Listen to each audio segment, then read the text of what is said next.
কিন্তু দুঃখজনক হলেও সত্য যে আমরা এই জিনিসগুলোকে খুব লাইটলি হালকা ভাবিনি, যে না ইসলাম এত কঠোর, বিশ্বকাপ খেলা দেখতে দিবে না, বিশ্বকাপ খেলার গল্প করতে দিবে না, একটা পতাকা ঝুলাতে দিবে না, এত কঠোর তো ইসলাম নয়। হুজুরেরা ইসলামকে এত কঠোর করেছে, কিন্তু আমরা হালাল হারামের প্রশ্নে যাচ্ছি না, আমরা যাচ্ছি মানুষের জীবনের লক্ষ্য এবং উদ্দেশ্য। মানুষের জীবনের লক্ষ্য উদ্দেশ্য কি একটা টিমের খেলার জেতায় হাততালি দেওয়া? মানুষের জীবনের লক্ষ্য উদ্দেশ্য কি জমি বিক্রি করে পতাকা টাঙানো? মানুষের জীবনের লক্ষ্য উদ্দেশ্য কি সালাতে না উঠা, তাহাজ্জুদে না উঠা যখন রব্বুল আলামিন ডাকে, কিন্তু খেলা দেখতে উঠা? মানে মানুষের জায়গা কোথায় ছিল আর মানুষ নেমে গেছে কোথায়? আসফালা সাফিলিন, সর্বনিম্ন স্তরে নেমেছে এবং শয়তান নামিয়ে দিয়েছে সাকসেসফুল। এবং এখান থেকে অন্তত কিছু না বোঝা গেলেও একটা জিনিস বোঝা যায়, যে দাজ্জালের সকল আলামত জানার পরেও, দাজ্জালের কাফের পড়ার পরেও মানুষ পাগলের মতো দাজ্জালের অনুসরণ করে। আমাদের চোখের সামনে আমরা দেখতেছি,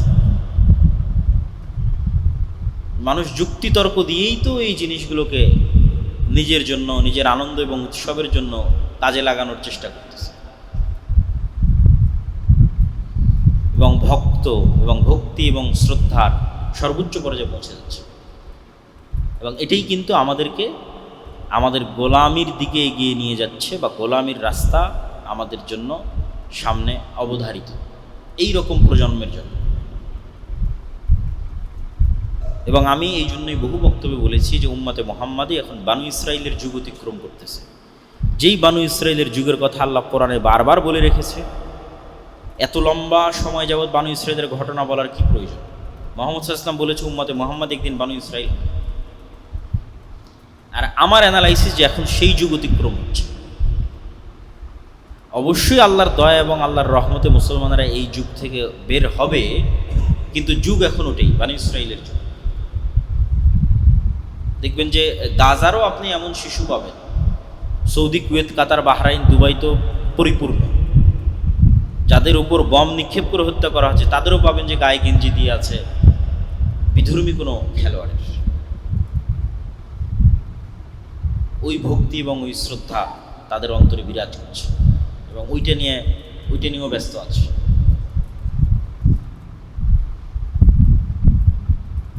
তো আমরা যতক্ষণ আমাদের জীবনের লক্ষ্য এবং উদ্দেশ্য ঠিক না করতে পারবো, এবং আমাদের পরবর্তী প্রজন্মকে তাদের জীবনের লক্ষ্য এবং উদ্দেশ্য কোথায় সেটি না দেখাতে পারবো, কাজের অভাব নাই, এত কাজ, বিশেষ করে উম্মতে মুহাম্মাদির কাজের অভাব নাই। কেন আমরা মাজলুম, আমরা নির্যাতিত, আমাদের সময় নষ্ট করার সুযোগ নাই, অসংখ্য কাজ পড়ে আছে, কিছুই নাই। এই একটা বাংলাদেশের মতো যে রাষ্ট্র, এই রাষ্ট্রেরই স্বাধীনতা এবং সার্বভৌমত্বের কোনো গ্যারেন্টি নেই। বাংলাদেশের মাটিতে বসে এখন একদল মানুষ বক্তব্য দিচ্ছে যে পলাশবাড়ির মতো জায়গায় বিশ্ববৃহৎ যে মন্দির নির্মাণ হচ্ছে, মূর্তি নির্মাণ হচ্ছে, ওইটা নির্মাণে যারা বাধা দিচ্ছে তাদেরকেই বাংলাদেশ থেকে বের করে দেওয়া, তথা মুসলমানদেরকে বাংলাদেশ থেকে বের করে দেওয়া। তো বাংলাদেশেরই তো স্বাধীনতা এবং সার্বভৌমত্বের কোনো গ্যারেন্টি নেই, এবং এই জিনিসগুলোকেও ছোট হিসেবে দেখার সুযোগ নাই। কেন ছোট হিসেবে দেখার সুযোগ? সবসময় বলি যে অন্য আর একটা জাতি কী করছে আর আপনি কি করছেন, এটার তুলনা। কেন সে বিজয়ী হবে না আর কেন আপনি পরাজিত হবেন না? যদিও বাঙালিদের সাথে রাম কেন্দ্রিক অথবা রাম নবমী কেন্দ্রিক যে সংস্কৃতি, এটির খুব একটা চর্চা নাই, কলকাতার হিন্দুদের মধ্যেও ছিল না। সবচেয়ে বড় করে যে পুজো উদযাপিত হয় পশ্চিমবঙ্গে, সেটা হচ্ছে দুর্গা পূজা। দুর্গা, কালী, সরস্বতী, এগুলো হচ্ছে বাঙালিদের, হিন্দুদের উদযাপিত দেবদেবীর নাম। আর রাম, কৃষ্ণ, বিষ্ণু এগুলো হচ্ছে উত্তরপ্রদেশের, রাজস্থানের, অযোধ্যার ওই সমস্ত অঞ্চলের হিন্দুদের কালচার।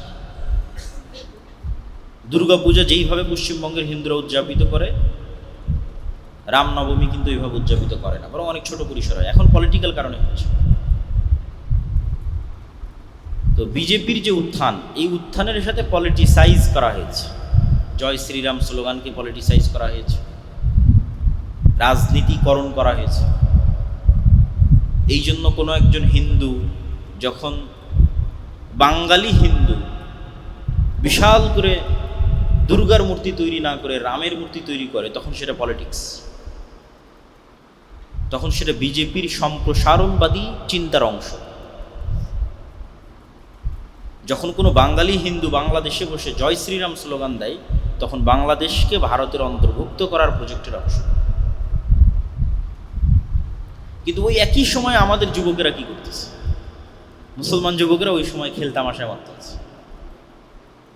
এই জায়গায় হচ্ছে আফসোস। এইভাবেই কিন্তু জাতির অধঃপতন হয় এবং জাতি তার স্বাধীনতা সার্বভৌমতা হারিয়ে ফেলে। স্পেন যেমন হারিয়ে ফেলেছে, স্পেনের মুসলমানেরা। বাগদাদ যেমন হালাকুখা চেঙ্গিস খানের হাতে ধ্বংস হয়ে গেছে, ঠিক এই সেম প্রসেসে ধ্বংস হয়, যে প্রসেসের মধ্যে দিয়ে আমরা যাচ্ছি। আমরা সকল ওই আলামত এবং ওই চিহ্নগুলো পূরণ করছি জাতি হিসেবে, প্রজন্ম হিসেবে। যেই চিহ্ন, যে আলামতগুলো পূরণগুলো একটা জাতি গোলামে পরিণত হয়, এটা জাতির স্বাধীনতা এবং সার্বভৌমত্ব থাকে।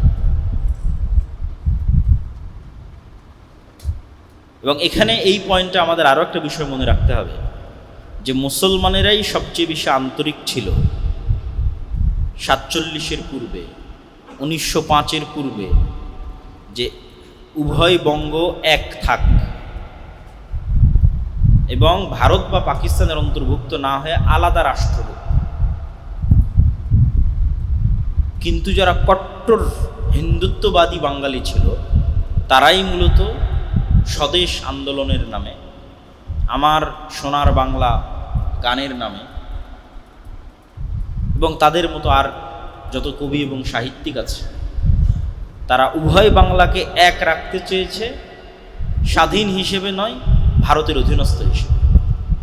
তখনই শেরে বাংলা একে ফজলুল হক এবং হোসেন শহীদ সোহরাওয়ার্দী, তাদের মধ্যে শত মতভেদ থাকলেও তখন তারা সিদ্ধান্ত নিল যে না, এটা হলে আমরা আগে যে ডাবল কলোনির অধীনে ছিলাম, দুইটা কলোনি, একটা কলোনি ব্রিটিশ, আবার ব্রিটিশরা সব দায় দায়িত্ব দিয়ে রেখেছিল হিন্দু জমিদারদের, তাহলে আমরা হচ্ছে 3 নাম্বার।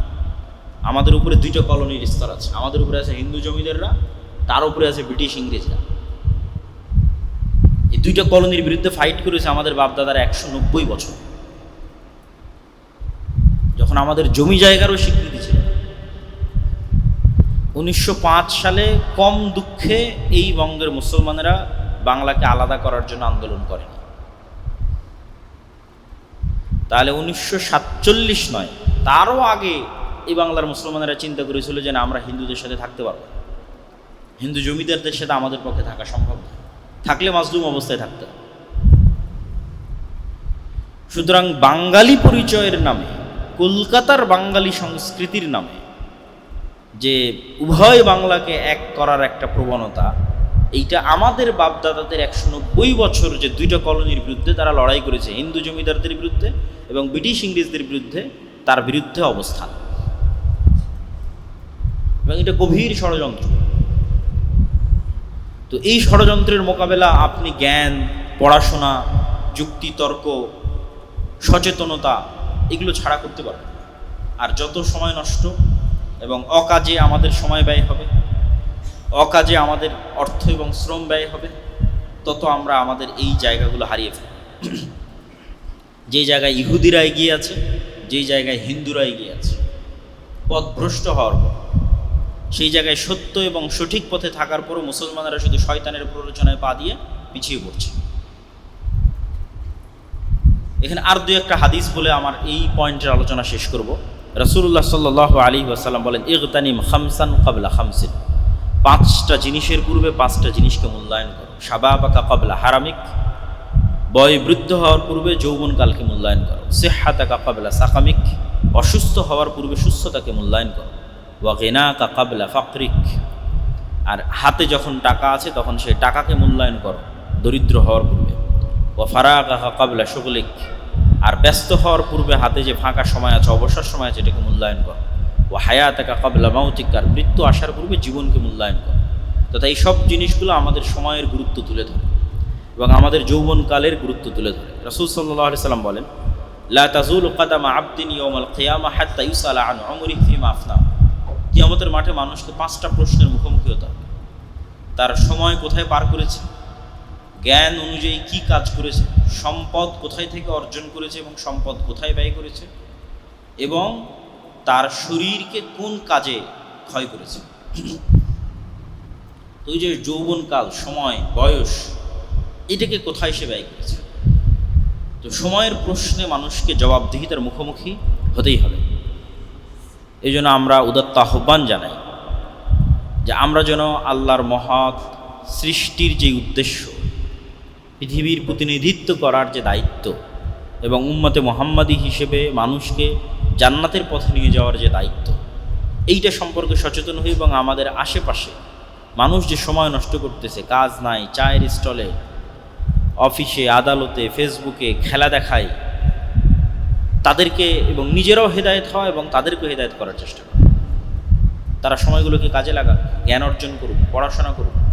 অন্য আর কোনো বিশ্ববিদ্যালয়ে আপনি এই দৃশ্য দেখতে পাবেন না, বিশ্বের উন্নত বিশ্ববিদ্যালয়, যে উন্মাদনা আপনি বাংলাদেশের ঢাকা বিশ্ববিদ্যালয়ে দেখতে পাবেন। অক্সফোর্ড, ক্যামব্রিজ, হার্ভার্ড কোনো বিশ্ববিদ্যালয়ে পাবেন না এই ধরনের উন্মাদনা। তাহলে আমরা কোথায় এবং তারা কোথায়? আর আমরা বক্তব্যের শেষ অংশে এসে যেটা আলোচনা করতে চাচ্ছি সেটা হচ্ছে মুহররম। আল্লাহ সুবহানাহু ওয়া তাআলা 4টি মাসকে হারাম করেছেন, পবিত্র কোরআনে আয়াত অবতীর্ণ করে সেটা স্পষ্ট করেছেন। ইন্না ইদ্দাতাশ শুহুরি ইনদাল্লাহ 12 শাহরান ফি কিতাবিল্লাহ। যেই দিন থেকে আল্লাহ আসমান এবং জমিন সৃষ্টি করেছেন ওই দিন থেকে আল্লাহর গণনায় মাস হচ্ছে 12টি। যেই দিন থেকে আল্লাহ আসমান এবং জমিন সৃষ্টি করেছেন ওই দিন থেকে লাউহে মাহফুজে আল্লাহ সুবহানাহু ওয়া তাআলার গণনায় মাস 12টি। তথা 12 মাস মানুষের আবিষ্কার নয়, আল্লাহর নির্ধারণ। পৃথিবী যেদিন থেকে সৃষ্টি হয়েছে সেই দিন থেকে। মিনহা আরবাআতুন হুরুম, আর ওই দিন থেকেই 4টা মাস হারাম। হারাম শব্দের অর্থ হচ্ছে রেস্ট্রিক্টেড, নিষিদ্ধ। অনেক সময় কোনো কিছু নিষিদ্ধ হয় নিকৃষ্টতার কারণে, আর অনেক সময় কোনো কিছু নিষিদ্ধ হয় সম্মানের কারণে। নিষিদ্ধ মানে নিকৃষ্টতা নয়, কখনো নিষিদ্ধ হয়েছে সম্মানের কারণে। যেমন আপনারা বলেন যে মাহরাম, মেয়ের সাথে মাহরাম যেতে হবে। মাহরাম মানেও কিন্তু হারাম। কি হারাম? ওই মেয়ের সাথে যার বিবাহ হারাম সে তার মাহরাম। যেমন মেয়ের সাথে তার পিতার বিবাহ হারাম, নিষিদ্ধ। তো এই নিষিদ্ধ মানে একজন আরেকজনের জন্য নিকৃষ্ট না। হারাম কখনো নিকৃষ্টতার কারণে এবং কখনো সম্মানের কারণে। তাহলে ঠিক তেমনি সম্মানের কারণে হারাম কি? প্রাইম মিনিস্টার যে এরিয়ায় আছে, সংসদ ভবন যে এরিয়া আছে, রেস্ট্রিক্টেড এরিয়া। ক্যান্টনমেন্ট যে এরিয়া আছে, নিকৃষ্ট হওয়ার কারণে রেস্ট্রিক্টেড না, অনেক দামি হওয়ার কারণে রেস্ট্রিক্টেড। অনেক দামি ভিআইপি পার্সনরা সেখানে আছে, রাষ্ট্রের গুরুত্বপূর্ণ দামি জিনিস রেস্ট্রিক্টেড, নিষিদ্ধ। তো এইরকমই আল্লাহ সুবহানাহু ওয়া তাআলার বিধানে কিছু শহর হারাম, কিছু এলাকা হারাম, কিছু মাস হারাম।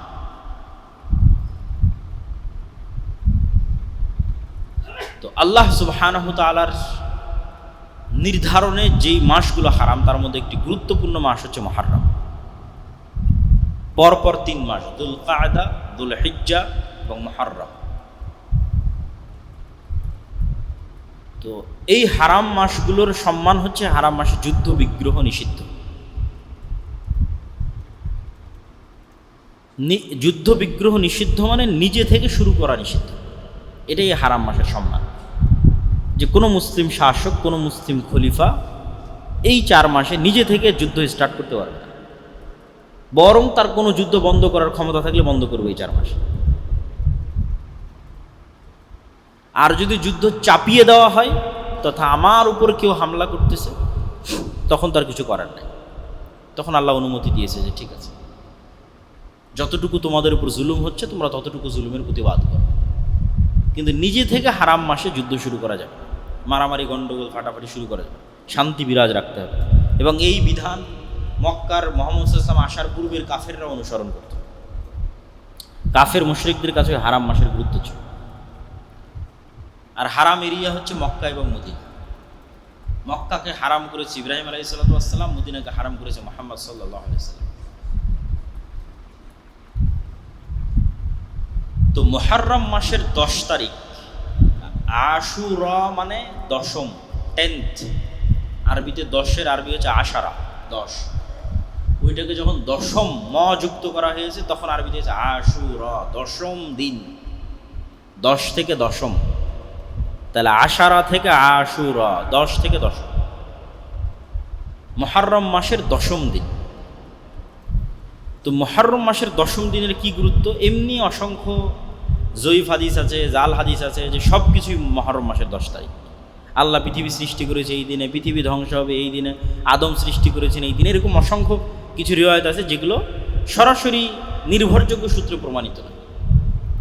নির্ভরযোগ্য সূত্রে প্রমাণিত কি? নির্ভরযোগ্য সূত্রে প্রমাণিত একটাই, সেটা হচ্ছে ইয়াউমা নাজাল্লাহু সুবহানাহু তাআলা ইয়া বানি ইসরাঈল যকুরু নি'মাতি আল্লাতী আন'আমতু আলাইকুম, হে বানু ইসরাইল স্মরণ করো আমার নিয়ামতের কথা।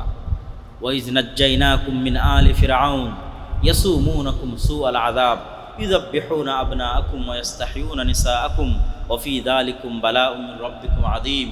স্মরণ করো সেই দিনের কথা যেই দিন আমি তোমাদের ফিরআউন থেকে মুক্তি দিয়েছিলাম। ফিরআউন কি করতো? ইয়াসুমুনাকুম সুআল আযাব, নিকৃষ্ট আযাব দিত তোমাদের। কিভাবে আযাব দিত? ইউযাব্বিহুনা আবনাআকুম, তোমাদের ছেলে সন্তানদের জবাই করতো। ওয়া ইস্তাহইয়ুনা নিসাআকুম, তোমাদের মেয়েদের বাঁচিয়ে রাখতো। কি দয়ায় বাঁচিয়ে রাখতো মেয়েদের? না, একদিকে পুরুষকে হত্যা করা হচ্ছে, আর একদিকে পরিবারের সম্মান, মেয়েদেরকে বাঁচিয়ে রাখা হচ্ছে দাসত্ব করার জন্য, প্র্যাকটিক্যাল দাসত্ব করার জন্য, আর পুরুষদেরকে হত্যাই করা হচ্ছে। তাহলে মেয়েদেরকে বাঁচিয়ে রাখা হচ্ছে লাঞ্ছনা, যে একটা জাতির লাঞ্ছনা এবং একটা পরিবারের লাঞ্ছনার সবচেয়ে বড় আলামত যে ওই বাড়ির স্ত্রী, ওই বাড়ির মেয়ে, ওই বাড়ির মা মানুষের দাস, মানুষের দাস। ইউযাব্বিহুনা আবনাআকুম, তোমাদের পুরুষদের হত্যা করা হয়। ইস্তাহইয়ুনা নিসাআকুম, তোমাদের মেয়েদের বাঁচিয়ে রাখা হচ্ছে দাস হিসেবে। এই ভয়ঙ্কর শাসকের নাম হচ্ছে ফিরআউন, আমি মুক্তি দিয়েছি। ওয়াইজ ফারাকনা বিকুমুল বাহরা, সমুদ্রকে চিরে দিয়েছি তোমাদের জন্য, যেন তোমরা ফিরআউনের কবল থেকে মুক্তি পাও। ওয়া আগরাকনা আলা ফিরআউন, আর ফিরআউনকে ডুবিয়ে দিয়েছি এই সমুদ্রে। এটা পৃথিবীর ইতিহাসে যতগুলো বড় ঘটনা আছে তার মধ্যে বিশাল বড় ঘটনা হচ্ছে বানু ইসরাইলের মুক্তি পাওয়া আর ফিরআউনের ডুবে যাওয়া, মুসা আলাইহিস সালাতু ওয়াস সালামের মাধ্যমে, এবং সমুদ্র চিরে দ্বিখণ্ডিত হয়ে যাওয়া। এই ঘটনা যেই দিন ঘটেছে সেটাই মুহররমের 10 তারিখ। এবং আজও ইহুদিদের কাছে এই দিন খুবই সম্মানিত, এবং তারা এই দিনের যে নামে তারা উদযাপন করে সেটা হচ্ছে ইয়ম কিপ্পুর। হিব্রু ভাষায় যেটাকে আমরা আশুরা বলছি ওটাকেই বলা হয় ইয়ম কিপ্পুর। তো রাসূলুল্লাহ সাল্লাল্লাহু আলাইহি ওয়াসাল্লাম যখন মদিনায় গেলেন তখন মদিনার ইহুদিরা এই দিনে সিয়াম পালন করত, তখন রমজানের সিয়াম আসেনি। তো রাসূল সাল্লাল্লাহু আলাইহি ওয়াসাল্লাম বললেন, তোমরা কেন এই দিনে সিয়াম পালন করো? তো বললো যে এই ঘটনা। তো আল্লাহ নবী বললেন, ফানাহনু আহাক্কু ওয়া আওলা বিমূসা মিনকুম, বলছে মুসার খুশিতে খুশি হওয়ার হকদার তোমাদের চাইতে আমি বেশি। কেন? মুসা যেই তাওহীদের দাওয়াত দিত, যেই সিরাতে মুস্তাকিমের দাওয়াত দিত, এবং যেই ধারাবাহিক নবুয়তের ধারাবাহিকতায় মুসা, তারপরে আরও পরে ঈসা আলাইহিস সালাতু ওয়াস সালাম, সেই ধারাবাহিকতায় আমি মুহাম্মদ সাল্লাল্লাহু আলাইহি ওয়াসাল্লাম।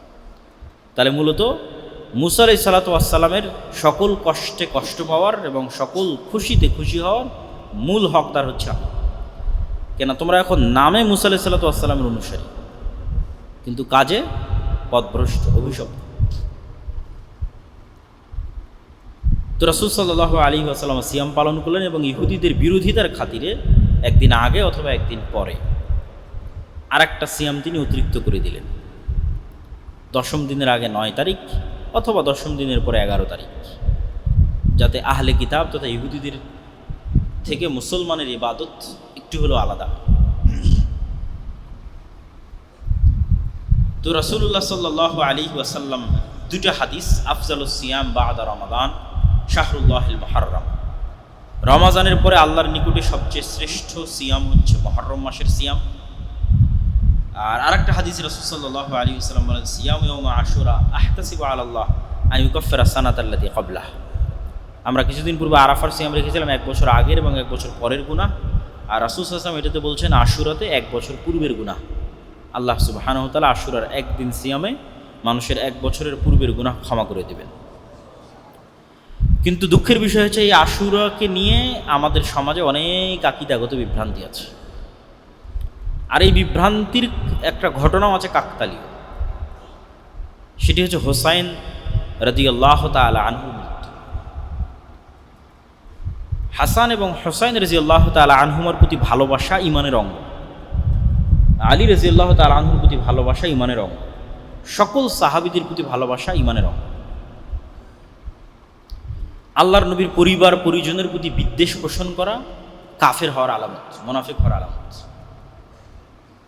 কিন্তু মুহাম্মদ সাল্লাল্লাহু আলাইহি ওয়াসাল্লামকে যেমন যিশু খ্রিস্টের জায়গায় বসানো যাবে না, ঠিক তেমনি মুহাম্মদ সাল্লাল্লাহু আলাইহি ওয়াসাল্লামের কোনো সাহাবীকেও যিশু খ্রিস্টের জায়গায় বসানো যাবে না। যিশু খ্রিস্টকে তথা ঈসা আলাইহিস সালাতু ওয়াস সালামকে খ্রিস্টানরা কোথায় বসিয়েছে? এমন উঁচুতে নিয়ে চলে গেছে যে সারা পৃথিবীর সব মানুষের গুনাহ নিয়ে ঈসা আলাইহিস সালাতু ওয়াস সালাম মারা গেছে, নাউযুবিল্লাহ। এই জন্য ঈসা আলাইহিস সালাতু ওয়াস সালামের মৃত্যুকে উদযাপন করা, কাছাকাছি ওই সেম থিওরিতে চলে গেছে একদল বিভ্রান্ত মুসলমান হোসাইন রাদিয়াল্লাহু তাআলা আনহুর মৃত্যুকে নিয়ে। অথচ হোসাইন রাদিয়াল্লাহু তাআলা আনহুর চেয়ে অবশ্যই শ্রেষ্ঠ আশারায়ে মুবাশশার বিল জান্নাহ, জান্নাতের সুসংবাদপ্রাপ্ত 10 জন সাহাবী। অন্তত তার নিজের পিতা আলী রাদিয়াল্লাহু তাআলা আনহু তো অবশ্যই শ্রেষ্ঠ। তো যারা জান্নাতের সুসংবাদ প্রাপ্ত এবং তাদের মধ্যে যে 4 জন খলিফা, তাদেরকেও অনেককেই হত্যা করা হয়েছে। ওমরকে হত্যা করা হয়েছে, ওসমানকে হত্যা করা হয়েছে রাদিয়াল্লাহু তাআলা আনহু। তাদের হত্যা উম্মতে মুহাম্মাদির জন্য যতটা ক্ষতিকর, ওই সময়ের জন্য যতটা ব্যথার, দুঃখের এবং কষ্টের ছিল, হোসাইন রাদিয়াল্লাহু তাআলা আনহুর হত্যাও দুঃখের এবং কষ্টের, কিন্তু তুলনা করা সম্ভব নয়।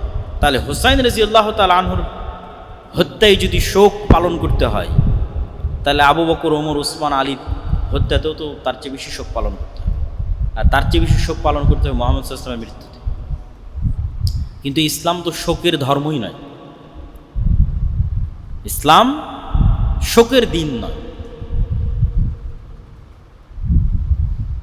সর্বোচ্চ স্বামীর মৃত্যুতে মানুষ শোক পালন করতে পারে 4 মাস 10 দিন, সর্বোচ্চ। সেখানে যুগ যুগ যাবৎ আমরা একটা বিভ্রান্ত আকিদাকে লালন করে, যেই দিনে মূলত মুসা আলাইহিস সালাতু ওয়াস সালামের মুক্তিতে খুশি হয়ে সিয়াম পালন করার কথা, সেই দিনকে আমরা তাজিয়া মিছিল এবং বিভিন্ন কিছু, এবং আশুরা মুহররমকে, যেটা শরীয়তে ছিল, মানুষ জানেই না যে আশুরা মুহররম মানে মুসা আলাইহিস সালাতু ওয়াস সালামের মুক্তি। সবাই জানে আশুরা মুহররম মানে হোসাইন রাদিয়াল্লাহু তাআলা আনহুর হত্যা। এইটা হচ্ছে পলিটিক্স। শিয়া এবং সুন্নিদের যে দ্বন্দ্ব, এটার শুরুটা পলিটিক্স থেকে, রাজনীতি থেকে। এবং গল্প বলাতে যেহেতু তারা বেশি এক্সপার্ট, উপন্যাস লিখতে বেশি এক্সপার্ট পারস্যরা, ফলত হৃদয় বিদারক এই গল্পকে অনেক হাইলাইট করে হৃদয় বিদারক অসংখ্য সাহিত্য তৈরি হয়েছে। বাংলাতেও অসংখ্য সাহিত্য তৈরি হয়েছে এবং এটাকে একটা কালচারে রূপান্তর করা হয়েছে। এবং এটাকে শোক পালন, এই দিনে শোক পালন করাকে এবং নিজের উপর জুলুম করাকে ইবাদত বানানো হয়েছে, যেটার সাথে ইসলামের ন্যূনতম সম্পর্ক নেই। মানুষ নিজের গায়ে আঘাত করবে ছুরি দিয়ে, হাজার হাজার মানুষ রক্তাক্ত করবে নিজের মাথাকে, কষ্ট দিবে নিজেকে, এর সাথে ইসলামের ন্যূনতম সম্পর্ক নেই। এগুলো সম্পূর্ণরূপে হারাম। মানুষ নিজেকে কখনোই কষ্ট দিতে পারে না, ইসলামে নিষিদ্ধ। লা তুলকু আইদিকুম, তোমরা নিজেদেরকে তাহলুকা, স্বেচ্ছায় ধ্বংসের দিকে নিক্ষেপ করবে না, আল্লাহর আদেশ। এবং আত্মহত্যাও ইসলামে হারাম। এগুলো কাছাকাছি আত্মহত্যার মতো প্রবণতা। তো এই ধরনের বিভ্রান্ত এবং ভ্রান্ত আকিদা থেকে বের হয়ে এসে আমাদের আশুরা মুহররমের সঠিক আকিদা এবং সঠিক বিশ্বাস লালন করতে হবে। হ্যাঁ, হোসাইন রাদিয়াল্লাহু তাআলা আনহু যেমন আলে বাইতের অংশ, আয়েশা রাদিয়াল্লাহু তাআলা আনহাও আলে বাইতের অংশ। আলী ইবনে আবি তালিব রাদিয়াল্লাহু তাআলা আনহু রাসূল সাল্লাল্লাহু আলাইহি ওয়াসাল্লামের এক চাচা, আবু তালেবের সন্তান। তো রাসূল সাল্লাল্লাহু আলাইহি ওয়াসাল্লামের তো আরও চাচা আছে, আব্বাস ইবনে আব্দুল মুত্তালিব, হামজা ইবনে আব্দুল মুত্তালিব, তাদের সন্তানেরা কই? তাদের সন্তানেরও আলে বাইতের অংশ। আব্দুল্লাহ বিন আব্বাস এবং তাদের পরিবার আলে বাইতের অংশ। তাহলে শুধু একজনকে যদি আমি সম্পূর্ণরূপে আলাদা করে নিই, আলী রাদিয়াল্লাহু তাআলা রাসূল সাল্লাল্লাহু আলাইহি ওয়াসাল্লাম মাত্র এক মেয়েকে বিবাহ করেছে, আর ওসমান রাদিয়াল্লাহু আনহু দুই মেয়েকে বিয়ে করেছে। তো রাসূল সাল্লাল্লাহু আলাইহি ওয়াসাল্লামের দুই মেয়েকে বিয়ে করার পর ওসমান রাদিয়াল্লাহু আনহু হয়ে গেল আমার কাছে ঘৃণার পাত্র। আর এক মেয়েকে বিবাহ করার কারণে আমি তাকে হাইলাইট করে উপরে নিয়ে যেতে যেতে যেতে যেতে কেউ কেউ ইলাহ আল্লাহ বানিয়ে ফেলেছে আলী রাদিয়াল্লাহু তাআলা নাউযুবিল্লাহ। তাহলে এই তুলনাগুলো থেকেই তো বোঝা যায় যে এটার মধ্যে কোথাও না কোথাও গ্যাপ আছে, ভুল ত্রুটি আছে। যদি আল্লাহ নবীর পরিবারের প্রতি ভালোবাসা হয়, তাহলে যিনি আল্লাহ নবীর দুই মেয়েকে বিয়ে করেছে ওসমান রাদিয়াল্লাহু তাআলা উনি তো বেশি ভালোবাসার পাত্র, যদি আল্লাহ নবীর মেয়ের জামাই হিসেবে বেশি ভালোবাসার পাত্র। তাহলে এই জন্য জিনিসগুলো আসলে লজিক্যালি টিকে না, বরং এগুলো প্রত্যেকটাই মূলত পলিটিক্স। হ্যাঁ, এটা ঠিক যে যেই মুহূর্তে হুসাইন রাদিয়াল্লাহু তাআলা আনহুকে হত্যা করা হচ্ছে ওই মুহূর্তের শাসক ইয়াজিদ, কিন্তু উমাইয়াদের দারুল খেলাফা হচ্ছে দামেস্ক, আর নিহত হচ্ছেন হুসাইন রাদিয়াল্লাহু তাআলা আনহু ইরাকে। ইরাক থেকে সিরিয়ার দূরত্ব ভালোই এবং মধ্যে মরুভূমি থাকায় যাওয়ার রাস্তা অনেক ক্রিটিক্যাল, ফোরাত নদীর তীর ধরে ঘুরে যেতে হবে। ইব্রাহিম আলাইহিস সালাতু ওয়াস সালাম যখন ইরাক থেকে সিরিয়াতে হিজরত করেছিলেন তখনও ওনাকে এইভাবে ঘুরে আসতে হয়েছে।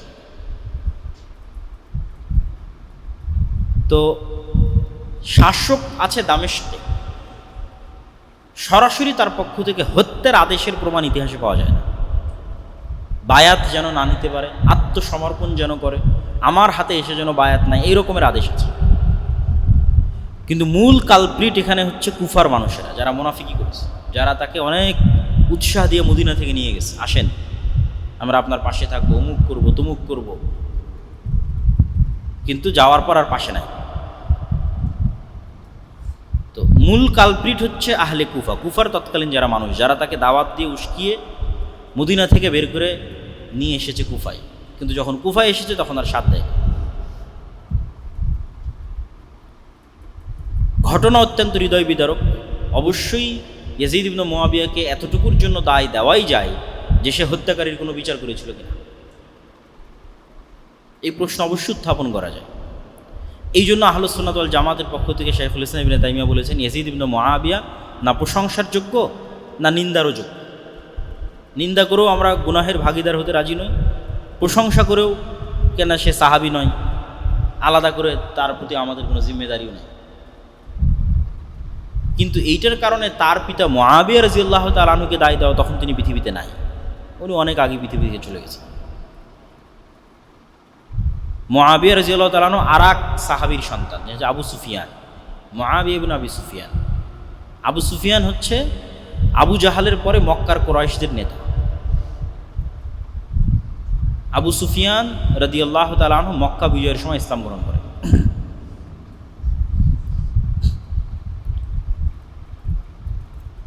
এবং আবু সুফিয়ান রাদিয়াল্লাহু তাআলা আনহু এবং তার সন্তান মুআবিয়া রাদিয়াল্লাহু তাআলা আনহু রাসূল সাল্লাল্লাহু আলাইহি ওয়াসাল্লামের অনেক নিকটস্থ এবং অনেক কাছের। যারাই পূর্বে কাফের থেকে মুসলমান হয়েছে তাদের কারো প্রতি বিদ্বেষ রাখার সুযোগ নাই, তার পূর্বের কাফের অবস্থার কারণে। কি জন্য সুযোগ নাই? ওমর রাদিয়াল্লাহু তাআলা আনহু তো পূর্বে কাফের ছিলেন, মুশরিক ছিলেন, রাসূল সাল্লাল্লাহু আলাইহি ওয়াসাল্লামের শত্রু ছিলেন। খালিদ বিন ওয়ালিদ তো এক যুদ্ধে মুহাম্মদ সাল্লাল্লাহু আলাইহি ওয়াসাল্লামের বিরুদ্ধে বিজয় অর্জন করেছে, উহুদের যুদ্ধে। পরে খালিদ বিন ওয়ালিদ তো সব যুদ্ধে মুসলমানদের নেতৃত্ব দিয়েছে। আজ যতদূর পর্যন্ত মুসলমানদের সীমানা সবই খালিদ বিন ওয়ালিদের অবদান। তাহলে যেই কারণে আপনি ওমর রাদিয়াল্লাহু তাআলা আনহুকে ঘৃণা করতে পারেন না, খালিদ বিন ওয়ালিদকে পারেন না, ওই কারণে আবু সুফিয়ান এবং মুআবিয়া বিন আবু সুফিয়ানকে পারেন না। বরং ঘৃণা করা তো বহু দূরের কথা, ঘৃণা রাখলে মানুষ কাফের হয়ে যেতে পারে। এই জন্য একটা প্রশ্নের উত্তরে একজন সালাফ বলেছেন যে ওমর ইবনে আব্দুল আজিজ বেশি শ্রেষ্ঠ না মুআবিয়া ইবনে আবি সুফিয়ান বেশি শ্রেষ্ঠ? কেন ওমর ইবনে আব্দুল আজিজের শাসনকালকে মানুষ খোলাফায়ে রাশেদার শাসনকালের সাথে তুলনা করত, অথচ ওমর ইবনে আব্দুল আজিজ সাহাবী নয়, উমাইয়া খেলাফতের একজন শাসক। তখন একজন সালাফি সালিন উত্তরে বলেছেন যে ওমর ইবনে আব্দুল আজিজের সারা জীবনের আমল আর মুআবিয়া ইবনে আবি সুফিয়ানের একটা সিজদা যা রাসূল সাল্লাল্লাহু আলাইহি ওয়াসাল্লামের সাথে দিয়েছে, দুইটার তুলনা হবে না। সাহাবীদেরকে ওই সর্বোচ্চ মর্যাদার জায়গাতেই রাখতে হবে। ফলত এই নিকৃষ্ট পলিটিক্সের মধ্যে ঢুকে ঈমান হারানো অত্যন্ত বড় একটি শয়তানের ষড়যন্ত্র। এই ষড়যন্ত্রে আমাদের পা দেওয়া যাবে না। আল্লাহ সুবহানাহু ওয়া তাআলা আমাদের মুহররমের 10 তারিখের যে সঠিক ইতিহাস সেটি জানার এবং মুসা আলাইহিস সালাতু ওয়াস সালামের যে মুক্তি, এই মুক্তিতে আনন্দিত হয়ে সিয়াম পালন করার তৌফিক দান করুক আল্লাহ। আর বক্তব্যের শুরুতে আমরা যে আলোচনা করেছি, আমাদের দুনিয়ার জীবনের যে খেলতামাশার মাধ্যমে আমাদের মৃত্যুকে ভুলিয়ে রাখতে চায় শয়তান, আল্লাহর স্মরণ থেকে আমাদের গাফিল করতে চাই, শয়তানের সেই প্রজেক্টগুলোর আমরা অংশ হচ্ছে, আমাদের সময় নষ্ট করছে, আমাদের যুবক সমাজ সময় নষ্ট করছে। অথচ হিন্দু এবং ইহুদিরা কি করতেছে সেটা থেকে আমরা সম্পূর্ণরূপে গাফেল। এই যে গোলামির রাস্তা আমরা অবলম্বন করতেছি, বানু ইসরাইল হয়ে যাচ্ছে, বানু ইসরাইলদের মতো গোলামের রাস্তায় চলে যাচ্ছে। এটা বিষয়ে আমাদের সচেতনতা তৈরি করতে হবে এবং আল্লাহ সুবহানাহু ওয়া তাআলার সাথে সম্পৃক্ত হওয়ার মাধ্যমে জ্ঞান, গবেষণা, পড়াশোনা, কাজ, প্রোডাক্টিভিটি এগুলো নিয়ে ব্যস্ত থাকতে হবে। আল্লাহ সুবহানাহু ওয়া তাআলা আমাদের সেই তৌফিক দান করুক। আল্লাহুম্মা আমিন।